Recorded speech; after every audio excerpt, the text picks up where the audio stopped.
एकदा तरी श्री गुरुचरित्र पारायण संपूर्ण भक्तिभावाने मनापासून करून बघा, अनुभव आल्याशिवाय राहत नाही. श्री दत्त उपासनेमध्ये श्री गुरुचरित्राचे खूप महत्व आहे. श्री गुरूंच्या चरित्रासारखा अलौकिक विषय व परंपरेचा वारसा लाभला. श्री गुरुकृपा संपन्न सिद्धानुभवी लेखक असा योग जुळून आल्याने या समग्र ग्रंथात सिद्ध मंत्राचे सामर्थ्य प्राप्त झाले आहे. हा ग्रंथ अत्यंत प्रासादिक आहे. संकल्प पूर्तीसाठी श्री गुरुचरित्र वाचनाची विशिष्ट पद्धती आहे.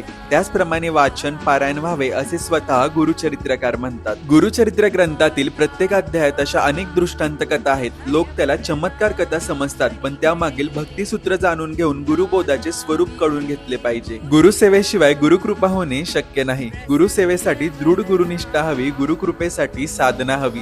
गुरुकृपा झाली तर शिष्याचे कल्याणच होईल. ईश्वर दर्शन होणे हे परमार्थाचे साध्य असले तरी त्यातही अखंडपणाने आणि सर्वत्र दर्शन सुख प्राप्त होणे ही तितकीच महत्वाची गोष्ट आहे. जीवनधन्यता त्यातच आहे. गुरुचरित्रात अनेकांना दुःख संकट यातून मुक्त होण्याचा उपासना धर्म प्रतिपादिला गेला असल्याने प्रापंचिकांचे जीवन आणि पारमार्थिकतेचे मार्गदर्शन याचा मिलाप गुरुचरित्रात आहे. पठन, चिंतन, मनन यापैकी काहीही घडले तरी त्याची यथोचित फलश्रुती देणारा हा प्रासादिक ग्रंथ आहे हेच खरे. सप्ताह पारायणाच्या 6व्या दिवशी 39व्या अध्यायापासून 43व्या अध्यायापर्यंत वाचायचे असते. श्री गुरुचरित्र ग्रंथाच्या 39व्या अध्यायात अश्वत्थ महात्म्य व 60 वर्षाच्या वंदेस कशी संतान प्राप्ती झाली याबद्दल सांगितले आहे. या 39व्या अध्यायाच्या नित्य पठणाने गुरुकृपा होऊन जीवनातील अडचणी दूर होतात व योग्य मार्ग मिळतो. गुरुचरित्र ग्रंथाच्या 40व्या अध्यायात गुरुकृपेने नरहरीचा कुष्ठरोग कसा गेला याबद्दल सांगितले आहे. या 40व्या अध्यायाच्या नित्य पठणाने कुष्ठरोग नाहीसा होऊन शरीर निकोप होते. गुरुचरित्र ग्रंथाच्या 41व्या अध्यायात सायनदेवांची गुरुसेवा व त्वष्टाख्यान सांगितले आहे. या 41व्या अध्यायाच्या नित्य पठणाने गुरुकृपा होऊन शांती आणि मोक्ष प्राप्ती होते. गुरुचरित्र ग्रंथाच्या 42व्या अध्यायात श्री गुरूंनी सायनदेवास कशी काशी यात्रा घडवली याबद्दल सांगितले आहे. या 42व्या अध्यायाच्या नित्य पठणाने विद्या व फलाची प्राप्ती होऊन कर्तबगारीला यश येते. गुरुचरित्र ग्रंथाच्या 43व्या अध्यायात अनंत व्रत कथा व कौंडिन्य आख्यान सांगितले आहे. या 43व्या अध्यायाच्या नित्य पठणाने गर्व व क्रोध नाहीसा होऊन ऐश्वर्याची प्राप्ती होते. अशाच आध्यात्मिक माहितीसाठी आपल्या पेजला फॉलो करा. भेटूयात पुढच्या भागात. तोपर्यंत